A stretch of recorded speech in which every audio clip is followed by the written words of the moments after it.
નમસ્કાર મિત્રો, હું રાજેશ ભાસ્કર આપ સૌનું યુટ્યુબમાં આપણી આ ચેનલ પર સ્વાગત કરું છું. મિત્રો, આજે આપણે તારીખ 19મી મે 2026ના કેટલાક મોસ્ટ ઇમ્પોર્ટન્ટ કરંટ અફેર અને અગાઉની પરીક્ષામાં પૂછાયેલા કેટલાક ઇમ્પોર્ટન્ટ પ્રશ્નો વિશે ડિટેલમાં ચર્ચા કરીશું, જે આપને આવનારી પરીક્ષા માટે ખૂબ જ ઉપયોગી સાબિત થશે. તો મિત્રો, આપ આ ચર્ચા સાથે જોડાઈ રહેજો અને વિડીયોને પહેલેથી લઈને છેલ્લે સુધી પૂરેપૂરો જોવાનો આગ્રહ રાખજો. તો ચલો મિત્રો, શરૂ કરીએ. શરૂઆત કરતાં પહેલાં જણાવી દઉં કે જો તમારે આપણી આ યુટ્યુબ ચેનલને સબસ્ક્રાઈબ કરવાનું બાકી હોય તો ચેનલને સબસ્ક્રાઈબ કરજો, નોટિફિકેશન બેલ આઇકોનને પ્રેસ કરીને, અને જો તમને વિડીયો પસંદ આવે તો વિડીયોને લાઈક કરજો, પરંતુ વિડીયોને શેર કરવાનું ના ભૂલતા. તમારા જેટલા પણ મિત્રો જેઓ કોમ્પિટિટિવ એક્ઝામની તૈયારી કરી રહ્યા છે એ બધા મિત્રો જોડે આ વિડીયોની લિંકને અત્યારે શેર કરી દો, તમે જે તે સોશિયલ મીડિયા એપ્લિકેશન વાપરો છો એમાં. ચલો તો શરૂઆત કરીએ. સૌપ્રથમ જોઈશું અગાઉની પરીક્ષામાં પૂછાયેલા વિજ્ઞાનના પ્રશ્નો, જેના જવાબો તમારે મને કમેન્ટ બોક્સમાં લખીને જણાવવાના છે. વિડીયોના લાસ્ટમાં જ્યારે હું તમને આ દરેક પ્રશ્નના જવાબ જણાવું ત્યારે તમારે ચેક કરવાનું કે તમે આપેલા પ્રશ્નોના જવાબમાંથી કેટલા પ્રશ્નોના જવાબ સાચા છે, અને જેટલા પણ પ્રશ્નો જવાબ સાચા હોય એનો આંકડો તમારે કમેન્ટમાં લખવાનો છે કે 10માંથી આટલા સાચા છે. ડેઇલી જીકે ટેસ્ટમાં આપણે રોજ 10 પ્રશ્નો પૂછીએ છીએ, એમાંથી 5 પ્રશ્નો વિજ્ઞાનના હોય છે. બાકીના જે 5 પ્રશ્નો છે એ ગુજરાતની કળા, સંસ્કૃતિ અને વારસાના છે. તો તમે તમારા આન્સર આપો નીચે કમેન્ટ બોક્સમાં, અને હું આજના કરંટ અફેરનો પ્રથમ પ્રશ્ન છે એની શરૂઆત કરું છું. પ્રથમ પ્રશ્ન છે, તાજેતરમાં લાયન સ્પીસીઝ સ્પોટલાઇટ પ્રોગ્રામ કયા સ્થળે શરૂ કરવામાં આવ્યો? તો જવાબ આવશે સાસણગીરમાં. કઈ જગ્યાએ? સાસણગીરમાં. તો કેન્દ્રીય પર્યાવરણ મંત્રી ભૂપેન્દ્ર યાદવ દ્વારા ગુજરાતના સાસણગીર ખાતે લાયન સ્પીસીઝ સ્પોટલાઇટ પ્રોગ્રામ શરૂ કરવામાં આવ્યો છે. આ કાર્યક્રમ જૂન 2026માં નવી દિલ્હી ખાતે યોજાનારી પ્રથમ IBCA એટલે કે ઇન્ટરનેશનલ બિગ કેટ એલાયન્સ સમિટના ભાગરૂપે આયોજિત કરાયો હતો. વૈશ્વિક સમિટ ભારત 1-2 જૂન 2026ના રોજ નવી દિલ્હીમાં પ્રથમ IBCA સમિટનું યજમાન પદ કરશે, જેમાં 95 દેશો ભાગ લેવાના છે. આ ગઠબંધન બિગ કેટ છે એની 7 પ્રજાતિઓ વાઘ, સિંહ, દીપડો, હિમદીપડો, ચિત્તો, જગુઆર અને પ્યુમાના રક્ષણ માટે કામ કરે છે. વસ્તીમાં વધારો. ગીરમાં એશિયાટિક સિંહોની સંખ્યા 2020ની સરખામણીમાં 32% વધારા સાથે 2025માં 891 પહોંચી ગઈ હતી. તમને ખ્યાલ હશે, આપણે ભણ્યા હતા 16મા નંબરની સિંહોની વસ્તી ગણતરી થઈ હતી. ચલો, સિંહોની આપણે વાત કરી રહ્યા છીએ. મને કહો, વિશ્વ સિંહ દિવસ આપણે ક્યારે મનાવીએ છીએ? કમેન્ટ બોક્સમાં લખીને જણાવો, તમને આન્સર આવડે તો. હવે પ્રોજેક્ટ લાયન 2020માં જે શરૂ થયો હતો એ હેઠળ સિંહોના વસવાટના વિસ્તાર માટે ગુજરાતનું જે બરડા વન્યજીવ અભયારણ્ય છે એ નવા આવાસ તરીકે વિકસાવવામાં આવી રહ્યું છે. કાનૂની રક્ષણ. સિંહોને વાઇલ્ડ લાઇફ પ્રોટેક્શન એક્ટ 1972ના શેડ્યુલ 1 હેઠળ સર્વોચ્ચ કાનૂની રક્ષણ મળેલું છે. ઓકે. સિક્કિમ કયા વર્ષમાં સત્તાવાર રીતે ભારતનું રાજ્ય બન્યું હતું? તો 1975માં. અત્યારે 50 વર્ષ એના પૂરા થયા છે.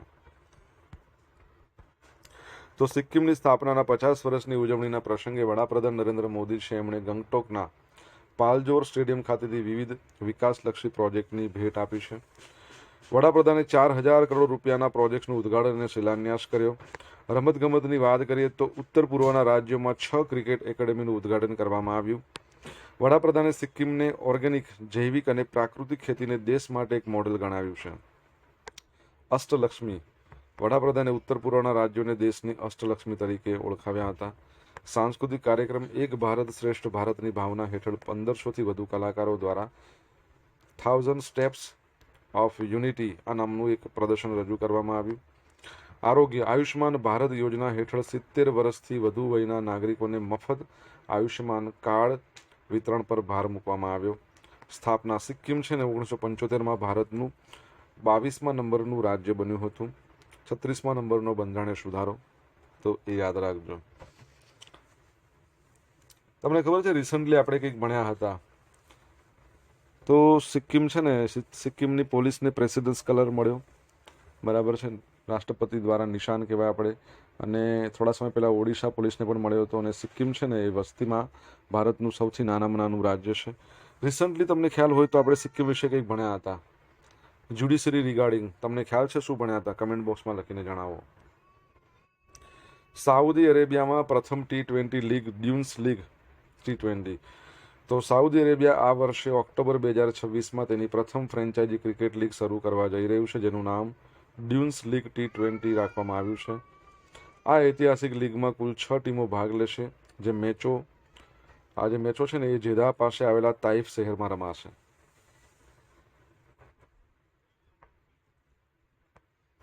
આ લીગને સાઉદી અરેબિયા ક્રિકેટ ફેડરેશન તરફથી સત્તાવાર મંજૂરી મળી ગઈ છે. ભારતના પૂર્વ દિગ્ગજ ઓલરાઉન્ડર યુવરાજ સિંહ આ લીગના સત્તાવાર એમ્બેસેડર છે. ટુર્નામેન્ટમાં ખાસ કરીને એવા ખેલાડીઓ ભાગ લેશે જેમણે તાજેતરમાં આંતરરાષ્ટ્રીય ક્રિકેટમાંથી નિવૃત્તિ લીધી છે પરંતુ વિશ્વભરની લીગમાં સક્રિય છે. ખેલાડીઓનો મહત્તમ પગાર $1,00,000 જેટલો હોઈ શકે. એટલે તમે જોશો તો ડોલરની કિંમત 95 રૂપિયાની આસપાસ, એટલે 95 લાખ રૂપિયાની આસપાસ તમે કહી શકો. રિસન્ટલી આપણે એ પણ ભણ્યા રાહુલ દ્રવિડ છે, એમણે યુરોપિયન T20 પ્રીમિયર લીગ છે એમાં પોતાની ટીમ એક ખરીદી છે. એનું નામ તમારે જણાવવાનું છે આન્સર આવડતો હોય તો. મિત્રો, વિડીયો પસંદ આવ્યો હોય, ભણવાની મજા આવી હોય તો વિડીયોને લાઇક કરી દો. તમારા મિત્રો જોડે વિડીયોની લિંકને શેર કરી દો. આપણી બંને યુટ્યુબ ચેનલ રાજેશ ભાસ્કર 2 એને સબસ્ક્રાઇબ કરવાનું બાકી તો સબસ્ક્રાઇબ કરો, નોટિફિકેશન બેલ આઇકોનને પ્રેસ કરીને. જો તમારે ડેલી કરંટ અફેરની PDF જોઈતી હોય તો આપણી ટેલિગ્રામ ચેનલમાં જોઈન કરી લો. ડેલી કરંટ અફેરની PDF તમને અહીંયા જોવા મળશે, સાથે પોલ્સ પણ રમવા મળશે. તાજેતરમાં ઈંધણ પર સુધારેલી નિકાસ જકાતનો નવો નિયમ ભારતમાં કઈ તારીખથી અમલમાં આવ્યો? તો 16મી મે 2026. બરાબર છે. તો ભારત સરકારે 15મી મેના રોજ પેટ્રોલિયમ ઉત્પાદનો પરની નિકાસ જકાતમાં સુધારો કર્યો અને અમલ આવ્યો 16મી તારીખથી. આ સુધારા હેઠળ પરિવહન અને એવિએશન ક્ષેત્રે વપરાતા જે શુદ્ધ પેટ્રોલિયમ ઉત્પાદનો છે, petrol, diesel, aviation turbine fuel, એના પરની જકાતમાં ફેરફાર કરવામાં આવ્યા છે. નિકાસ જકાતનું નવું માળખું જોઈ છે આપણે તો પેટ્રોલની નિકાસ પર સ્પેશિયલ એડિશનલ એક્સાઇઝ ડ્યુટી વધારીને ₹3 પ્રતિ લીટર કરી દેવામાં આવી છે. ડીઝલ પરની નિકાસ જકાત ₹23 પ્રતિ લીટર ઘટાડી છે અને ₹16.5 પ્રતિ લીટર કરવામાં આવી છે. એવિએશન ટર્બાઇન ફ્યુલ એના પરની નિકાસ લેવી ₹33 પ્રતિ લીટર ઘટાડીને ₹16 પ્રતિ લીટર કરી છે. સેસ અને સ્થાનિક ડ્યુટી નિકાસ કરતા પેટ્રોલ, ડીઝલ, ATF પરથી રોડ એન્ડ ઇન્ફ્રાસ્ટ્રક્ચર સેસ હટાવી લેવામાં આવ્યો છે. જો કે ભારતમાં સ્થાનિક એક્સાઇઝ ડ્યુટીમાં કોઈ ફેરફાર કરાયો નથી, તેથી ભારતમાં ઈંધણ રિટેલ ભાવ યથાવત રહેશે. સ્થાનિક તો તમને ખબર છે ભાવ વધી ગયો છે ને, પેટ્રોલમાં, ગેસમાં પણ ₹2નો વધારો થયો છે. કોણ છે આપણા પેટ્રોલિયમ મંત્રી કેન્દ્રીય? કમેન્ટ બોક્સમાં લખો તો. આંતરરાષ્ટ્રીય બજારમાં ક્રૂડ ઓઇલ અને રિફાઇન ઈંધણ સરેરાશના ભાવ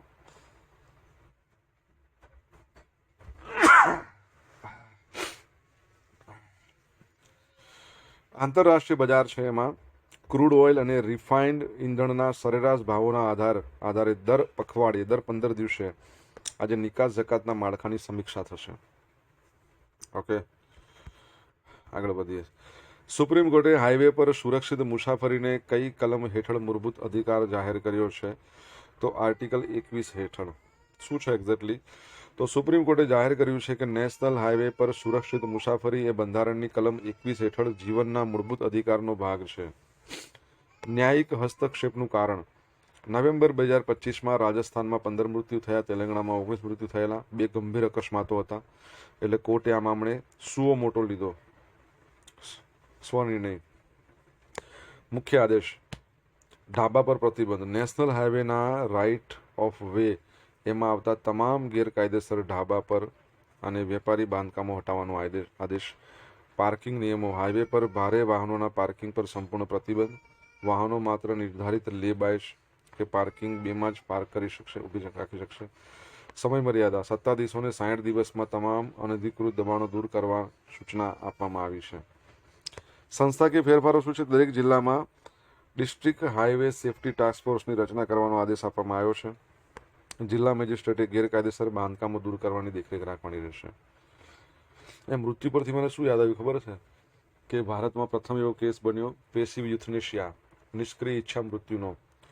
શું નામ હતું જેમને મંજૂરી આપવામાં આવી હતી? એ વ્યક્તિનું નામ તમારે જણાવવાનું છે. કેવો કેસ હતો? કમેન્ટ બોક્સમાં લખો. એન્ટાર્કટિકામાં 60 લાખ વર્ષ જૂનો બરફ અને હવાનો નમૂનો મળ્યો છે. તો વૈજ્ઞાનિકોએ પૂર્વ એન્ટાર્કટિકાના એલન હિલ્સમાંથી પૃથ્વી પરનો સૌથી જૂનો આશરે 60 લાખ વર્ષ જૂનો બરફ અને હવાનો નમૂનો શોધ્યો છે. ઓર્ગોન આઇસોટોપ વિશ્લેષણ દ્વારા હવાની ચોક્કસ ઉંમર નક્કી કરવામાં આવી છે. આ શોધ દર્શાવે છે કે છેલ્લા 60 લાખ વર્ષોમાં એન્ટાર્કટિકાનું તાપમાન આશરે 12 ડિગ્રી સેલ્સિયસ ઘટ્યું છે.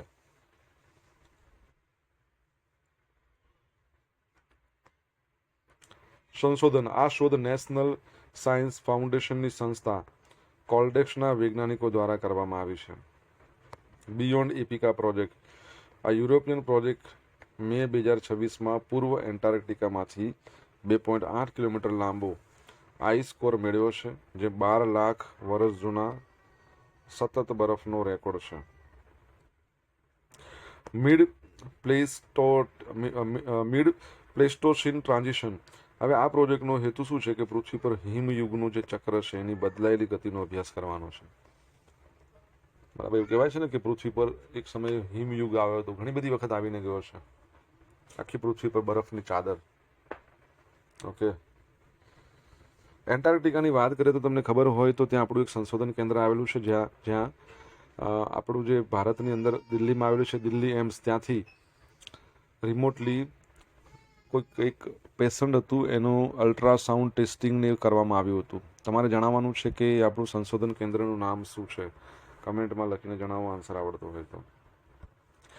સોશિયલ મીડિયાના માધ્યમથી તમે મારી સાથે કનેક્ટ રહી શકો છો. ઇન્સ્ટા આઈડી આપણું rajesh.i.bhaskar, ફેસબુક આઈડી છે RI ભાસ્કર, અને ટેલિગ્રામ ચેનલ છે આપણી રાજેશ ભાસ્કર, જ્યાં તમને ડેલી કરંટ અફેરની PDF મળશે, પોલ્સ પણ રમવા મળશે.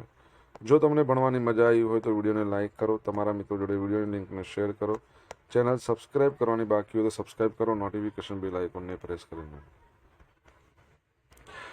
ભારતનો રાષ્ટ્રીય કોલ ગેસિફિકેશન લક્ષ્યાંક 2030 સુધીમાં કેટલા મિલિયન ટનનો છે? તો 100 મિલિયન ટનનો છે. તો કેન્દ્રીય કેબિનેટે 13મી મેના રોજ સરફેસ કોલ લિગ્નાઇટ ગેસિફિકેશન પ્રોજેક્ટને પ્રોત્સાહન આપવા માટે 37,500 કરોડની યોજનાને મંજૂરી આપી છે, જેનો ઉદ્દેશ ભારતના વિશાળ કોલસાના ભંડારને સ્વચ્છ રીતે ઉપયોગ કરવાનો છે, આયાત પરની નિર્ભરતા ઘટાડવાનો છે. કોલ ગેસિફિકેશન એક એવી પ્રક્રિયા છે જે કોલસા અથવા લિગ્નાઇટને સિન્થેસિસ ગેસમાં રૂપાંતરિત કરે છે, જેને સાઇન ગેસ કહી શકીએ આપણે. આ ગેસમાં મુખ્યત્વે કાર્બન મોનોક્સાઇડ હોય, હાઇડ્રોજન હોય, કાર્બન ડાયોક્સાઇડ હોય, મિથેન હોય, પાણીની વરાળ હોય, અને એનો ઉપયોગ રસાયણો, ખાતરો, ઈંધણો, ઔદ્યોગિક વાયુઓ બનાવવામાં થાય છે કાચા માલ તરીકે. મુખ્ય વિગતો જોઈ લે. મુખ્ય વિશેષતા યોજનાની લક્ષ્યાંક એવો છે 2030 સુધીમાં 100 મિલિયન ટન કોલસાનું ગેસિફિકેશન રાષ્ટ્રીય લક્ષ્યાંક. રોકાણ અને રોજગાર. આ યોજના દ્વારા 2.5 થી 3 લાખ કરોડનું રોકાણ આકર્ષવાની અને આશરે 50,000 નોકરીનું સર્જન કરવાની અપેક્ષા છે. ઓકે, તો એ યાદ રાખજો. કોણ છે આપણા કોલસા મંત્રી? તમને ખબર હોય તો તમે કમેન્ટ બોક્સમાં લખીને જણાવી શકો છો. હવે નાણાકીય પ્રોત્સાહન શું છે? તો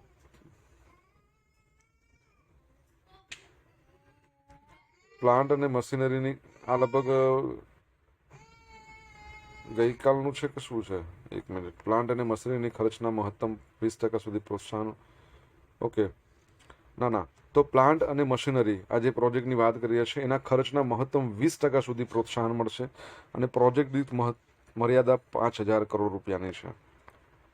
બરાબર છે. આ આપણે જે વાત કરીએ છીએ પ્રોજેક્ટ્સની વાત, એના જ અંતર્ગત છે. બરાબર. હવે એક જ એન્ટિટી ગ્રુપ હોય એના માટે મહત્તમ મર્યાદા 12,000 કરોડની છે. ભારત હાલમાં 50% કરતાં વધુ LNG, 20% યુરિયા અને લગભગ 100% એમોનિયાની આયાત કરે છે. આ પ્રોજેક્ટ દ્વારા દેશની અંદર જ મિથેનોલ, એમોનિયા, સિન્થેટિક નેચરલ ગેસનું ઉત્પાદન શક્ય બનશે.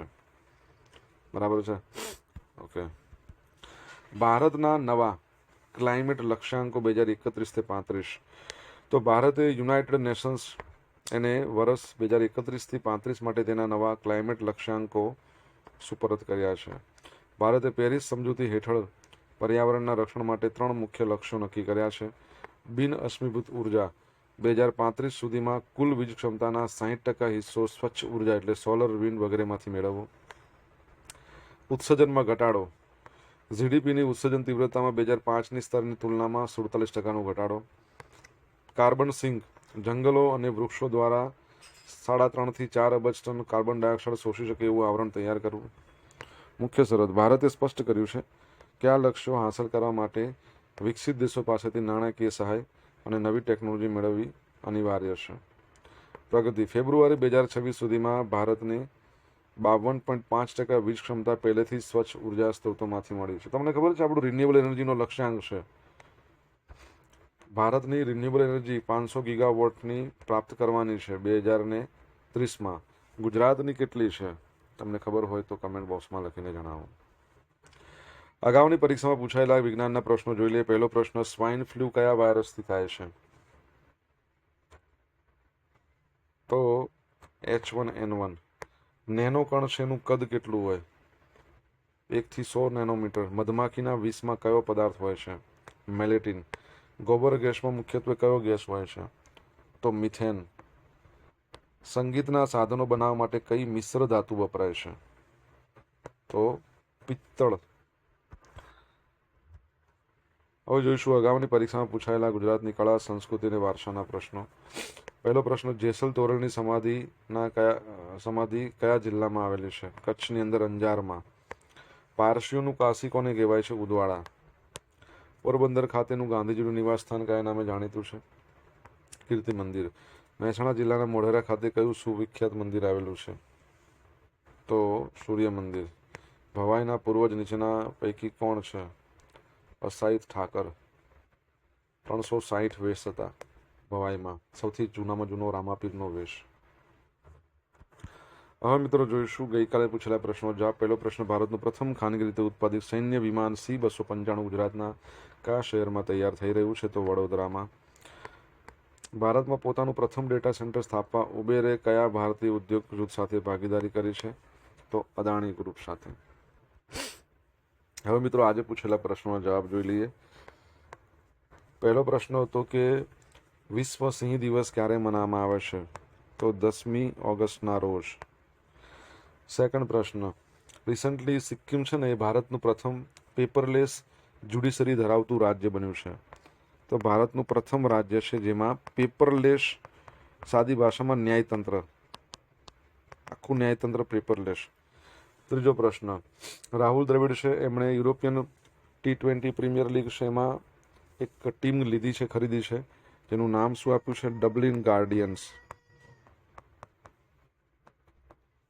ગાર્ડિયન્સ.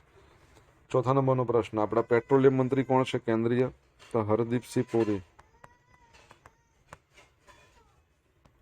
પાંચમા નંબરનો પ્રશ્ન, સુપ્રીમ કોર્ટ દ્વારા પ્રથમ પેશવ યુથેનાની અપ્રુવલ આપવામાં આવી હતી, કયો કેસ હતો? હરીશ રાણાનો કેસ.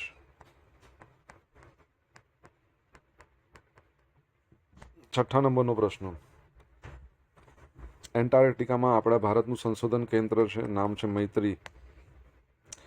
બરાબર, રિમોટલી તમને ખબર તો અલ્ટ્રાસાઉન્ડ ટેસ્ટિંગ કરવામાં આવ્યું હતું. સાતમા નંબરનો પ્રશ્ન, કોલસા મંત્રી આપણા કોણ છે કેન્દ્રીય? જી કિશન રેડ્ડી. અને આઠમા નંબરનો પ્રશ્ન, ભારતનો લક્ષ્યાંક 500 ગીગાવોટ રિન્યુએબલ એનર્જી 2030, ગુજરાતનો 105 ગીગાવોટ રિન્યુએબલ એનર્જી 2030 સુધીમાં. હવે મિત્રો જોઈશું ગઈકાલના કરંટ અફેરમાંથી પૂછેલા કેટલાક ઇમ્પોર્ટન્ટ પ્રશ્નો જેના જવાબો તમારે કમેન્ટમાં લખવાના. પહેલો પ્રશ્ન, ભારત કયા દેશથી ગુજરાત સુધી 40,000 કરોડની સબસી ગેસ પાઇપલાઇન બનાવવાનું આયોજન કરી રહ્યું છે?